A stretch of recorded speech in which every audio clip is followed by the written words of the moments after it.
Como a tecnologia, meu amigo, auxilia no trabalho de vocês? Bom, a pergunta é uma boa pergunta.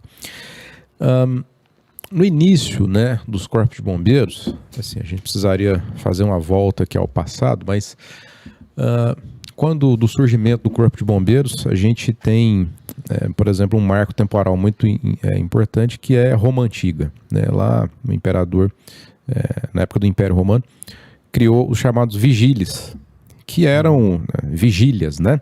Eram pessoas que tinham a incumbência de patrulhar as cidades para fazer prevenção de incêndios. Então, assim, é a primeira estrutura organizada de bombeiros. Mas naquela época, como que era feito o combate aos incêndios? Existia uma pessoa, um operador de uma bomba manual em um dos poços. Ele extraía água dos poços com a bomba manual e era passado o balde de mão em mão entre os cidadãos até chegar ao local do incêndio. Então, olha só, você tinha ali um operador de bomba que extrair a água com a finalidade de combate a incêndios. Daí vem o nosso nome Corpo de Bombeiros, né? Olha aí, Operadores de bomba para combate a incêndio. Certo. E por que corpo? Né? Porque é uma corporação, né? Então, uma corporação ela é composta por um corpo, né? Ele é composto por vários órgãos que todos têm a sua importância. Né? Então, é uma corporação. Então, esse é o nosso nome, né? Corpo de Bombeiros Militar, né? Conforme já explicamos, porque somos militares. Então lá em Roma, era dessa maneira. A água era passada, o balde de água era passado de mão em mão para poder chegar até o local do incêndio. Então veja a dificuldade que era. Hoje nós temos equipamentos ultramodernos aí, né? Nós temos, como eu disse agora há pouco, um caminhão de incêndio aqui em Uruaçu que tem uma capacidade de 750 galões por minuto. Então, os nossos equipamentos do Corpo de Bombeiros hoje, eles são ultramodernos, cada vez mais, né, a ciência, a tecnologia vai nos proporcionando termos equipamentos mais eficientes, que protejam com mais qualidade o nosso bombeiro, que reduza o nosso tempo-resposta, né, que melhora a nossa efetividade nas nossas operações. Então, desde as nossas viaturas, até mesmo os nossos equipamentos. Tempos atrás, anos atrás, décadas atrás, quando você tinha um acidente numa rodovia com a pessoa presa em ferragens, presa dentro do veículo, você tinha que usar ferramentas manuais para cortar ali e tirar a pessoa, né? Hoje não, hoje nós temos um equipamento que no nosso meio nós chamamos de desencarcerador, que é aquele equipamento que as pessoas estão acostumadas a ver quando se deparam com algum acidente. O bombeiro operando tem uma ferramenta, né, hidráulica, tem ferramenta de corte, ferramenta de expansão, enfim, que é um equipamento chamado desencarcerador. Até vale explicar o nome, né, porque desencarcerador. Porque a pessoa, a vítima está presa dentro do veículo, ela está presa, então ela está encarcerada, ela está no cárcere, né? Ali das ferragens. Nós precisamos desencarcerá-la, retirá-la do cárcere. Então, para isso, utiliza essa ferramenta desencarcerador, que você tem no mercado diversas marcas dessa ferramenta. Trabalho que vocês têm feito em grande quantidade aqui na BR-153, nesse trecho que é coberto pelo Corpo de Bombeiros, né? De fato, é muito comum termos acidentes, e principalmente acidentes envolvendo veículos de grande porte, moto, caminhões, né? Ontem à noite nós tivemos um acidente com um ônibus com 5 vítimas e um caminhão. Então foi uma operação extensa, feita pelas nossas viaturas e pelas equipes do SAMU para atender essa ocorrência grave, com 5 vítimas no ônibus, mais duas outras vítimas. Então este equipamento desencarcerador, ele é fundamental para as nossas operações.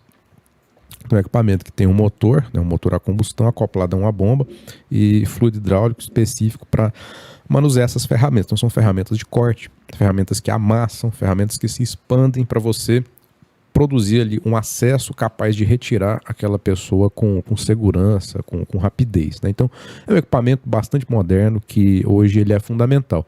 Mas aí nós podemos falar de outras ferramentas, exemplo de os conhecidos aí, veículos aéreos não tripulados, né? São os famosos drones, né? Então nós temos drones também que são empregados em larga escala em diversas operações.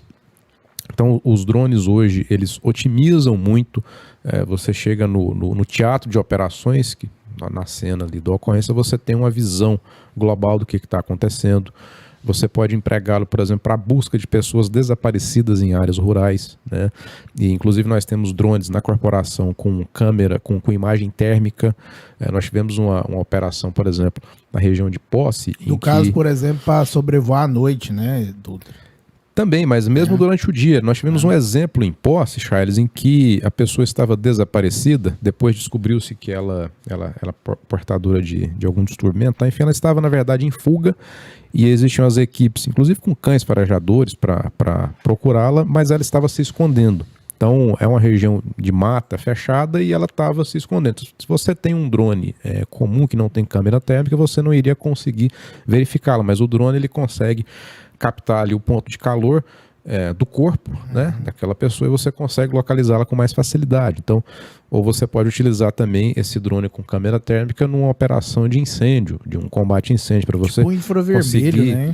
Sim, a imagem é infravermelha, porque você consegue ver ali a diferença de temperatura, do que está acontecendo. Então, você tem drones hoje que auxiliam, inclusive, na nossa operação férias, na região do Rio Araguaia, nos balneários, né, no nosso Lago Serra da Mesa e nos outros balneários, você transportar um aparelho flutuador, nós chamamos de life belt, é um flutuador, né? A pessoa está lá e você visualiza que ela está na iminência, está se afogando, está se debatendo ali, já está cansada, né?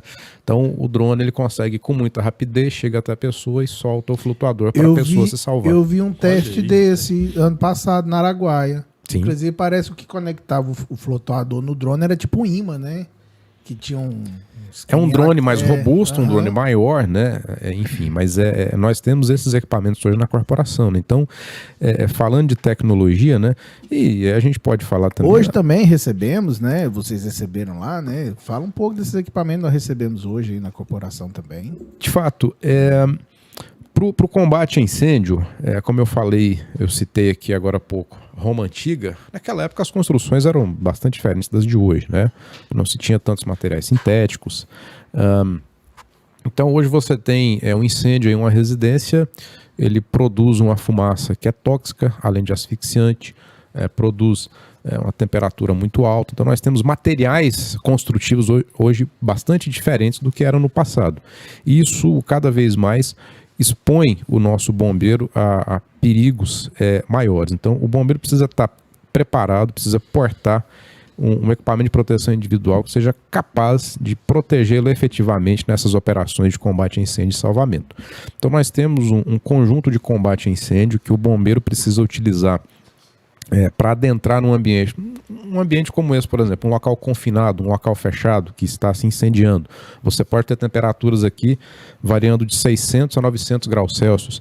Às vezes, dependendo do material combustível, se for um líquido inflamável, por exemplo, você pode ter até 1.200 graus Celsius de temperatura na parte mais alta do ambiente. Derrete até ferro, né? De fato. Então, o bombeiro ele precisa utilizar um equipamento que o proteja, que garanta com que ele consiga entrar e sair daquele ambiente em segurança, que ele consiga fazer busca de pessoas, fazer salvamento de pessoas. Então, esse kit ele é composto primeiramente por um capacete próprio de combate a incêndio, né, que é um material geralmente importado. Ele precisa utilizar uma balaclava especial também de combate a incêndio para proteger toda a face, proteger nuca, proteger as orelhas, enfim, né? Ele usa um kit, nós chamamos de roupa de aproximação, né? O conjunto de aproximação que é composto por uma calça e um casaco, que é um equipamento também extremamente tecnológico. Esse equipamento que nós temos aqui em Uruaçu e nas outras unidades hoje do Corpo de Bombeiros, é equipamento fabricado na Áustria, né, de um material próprio, de um polímero e de uma fibra sintética que são resistentes tanto ao calor quanto resistentes à abrasão. A fibra sintética que é utilizada, por exemplo, a para-aramida, é um nome difícil, né? Para-aramida, ela tem uma resistência 5 vezes maior que o aço, né? É o mesmo material utilizado para fazer a roupa dos astronautas, por exemplo, para fazer os coletes balísticos que a nossa polícia usa, né? Então, é um equipamento extremamente tecnológico.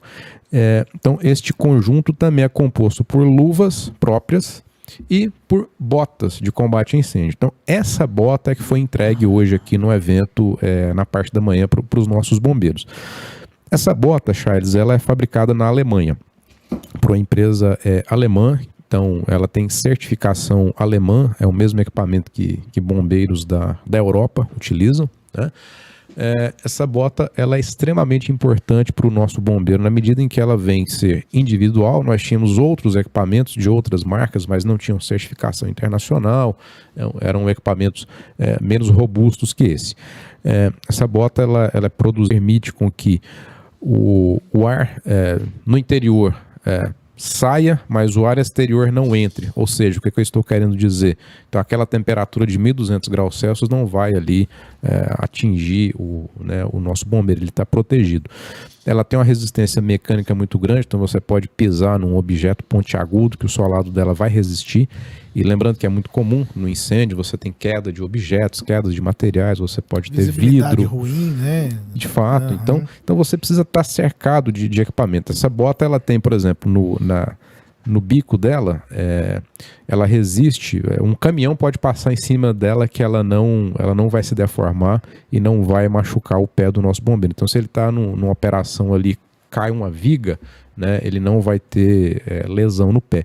Então, assim, a princípio é algo simples, mas ela não é um coturno convencional que nós utilizamos no nosso dia a dia. Ela é uma bota específica de combate a incêndio, produzida na Alemanha, e que a nossa corporação fez uma licitação internacional para comprar este equipamento. Então, as empresas que participaram eram empresas de fora do país e sagrou-se vencedora uma empresa da Alemanha. Então nós pudemos fazer uma adesão no meio aí, o jargão é conhecido como carona, nós pegamos carona, né, nessa licitação e fizemos a aquisição aqui por meio do nosso município, do nosso fundo do nosso município nessas botas. Então são botas que foram adquiridas diretamente do fabricante da Alemanha.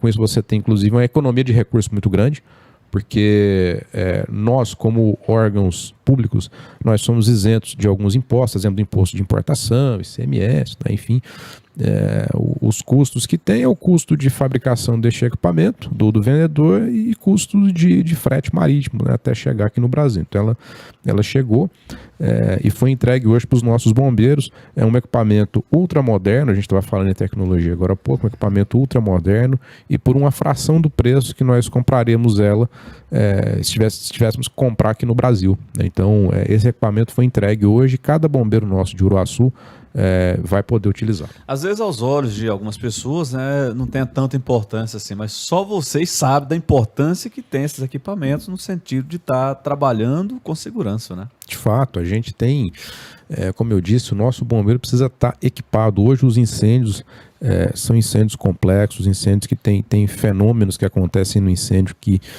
expõe os nossos bombeiros a um risco muito grande. Você precisa ter ainda uma proteção respiratória. Eu estava falando desse kit e faltou esse complemento, que é a proteção respiratória, né? E aí, como é que o bombeiro vai respirar? Então ele precisa ter um equipamento de proteção respiratória, então tem uma máscara própria conectada a um cilindro de ar respirável, né, que ele é utilizado. Esse cilindro que nós temos aqui também foi... Esses cilindros, né, eles foram entregues há 2 anos atrás, equipamento produzido na França. Então também está aqui à disposição dos nossos bombeiros. Então, de modo geral, é o que eu estou dizendo, nós temos o equipamento de proteção respiratória que é produzido na França, nós temos a roupa de combate a incêndio que é produzida na Áustria e nós temos essas botas que são produzidas na Alemanha. Então são equipamentos de grande envergadura, equipamentos utilizados por bombeiros de países europeus que são usados aqui pela nossa tropa também, Uruaçu.